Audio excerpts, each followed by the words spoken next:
Hey, Dustin Hawkinsmith here. This is your Pittsburgh Steelers Blitz going into Week 8 of the NFL season, right around the midpoint here, and the Steelers come out of their Week 7 bye.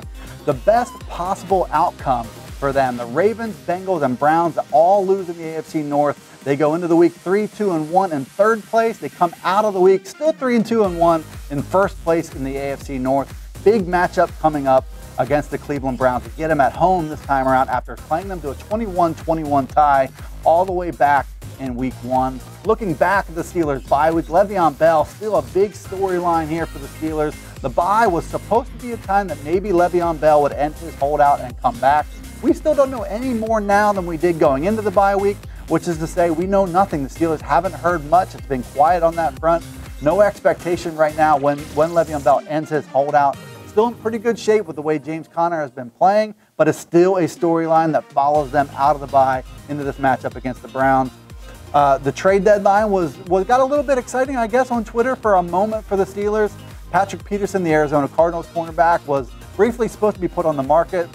He said on Wednesday that that's not the case. He's returning to Arizona. A couple Steelers players, including Antonio Brown, got excited at the prospect of adding Patrick Peterson to Joe Hayden, a couple lockdown cornerbacks.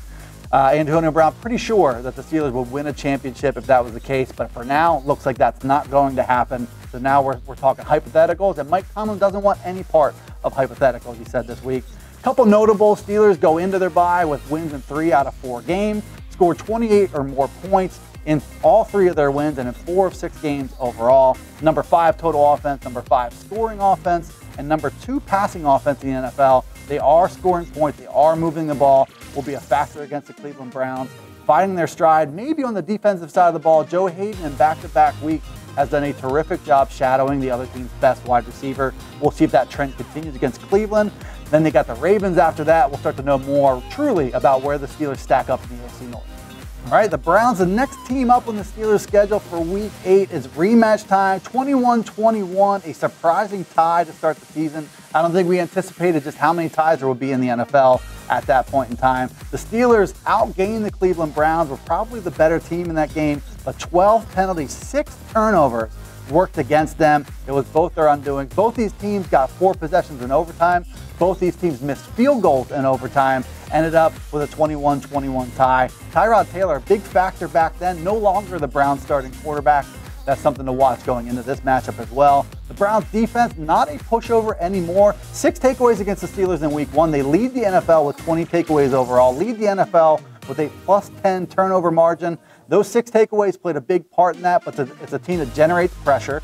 Also tied for 8th in the NFL with 19 sacks. They had 9 touchdown passes to 11 interceptions so far this season. They had just 7 interceptions overall, gave up 28 touchdown passes back in 2017. So you see how this defense is evolving. It's not a pushover defense anymore. They are capable of pressuring you into mistakes, and the Steelers know firsthand just all about that. It's a brand new Browns team all around. You mentioned the defense that's evolving and getting better. They're making some plays. Offensively, different team even going back to Week 1. Baker Mayfield now the rookie number 1 overall pick as their starting quarterback. Just last week, they traded Carlos Hyde, which moved second-round pick Nick Chubb into the starting role. That's a brand new all-rookie backfield, a different look. Baker Mayfield also has gotten David Njoku, a really talented young tight end, involved during his time there. Josh Gordon's not there anymore either, so a brand new Cleveland team that hopefully the Steelers can beat. They are 8-point favorites to do so.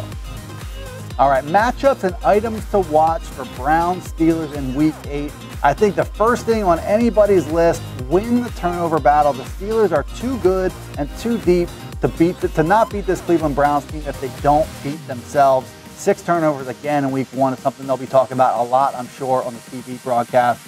Adjust to the new looks. You got Baker Mayfield, you got Nick Chubb. In Nick Chubb, the rookie running back, they wanted to create more opportunities for him, so they traded the veteran Carlos Hyde away to Jacksonville for a 5th-round pick. Nick Chubb, faster, more powerful, I believe, than Carlos Hyde, so he does pose a matchup problem. I think for the Steelers, speaking of matchup problems, defending the tight end is not something that they've done very well. David Njoku has really bonded well with Baker Mayfield, has 22 catches and 2 touchdowns in Baker Mayfield's 4 starts. He looks his way often. Steelers need to find a way to slow him down.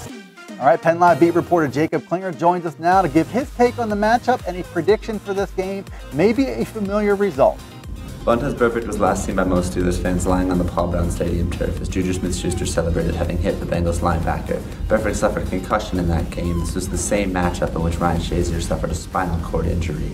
As the Bengals return to facing the Pittsburgh Steelers and Burfict returns to full-time NFL play, the Steelers and Bengals are supposed to meet under a 50 or so degree day and with plenty of rain.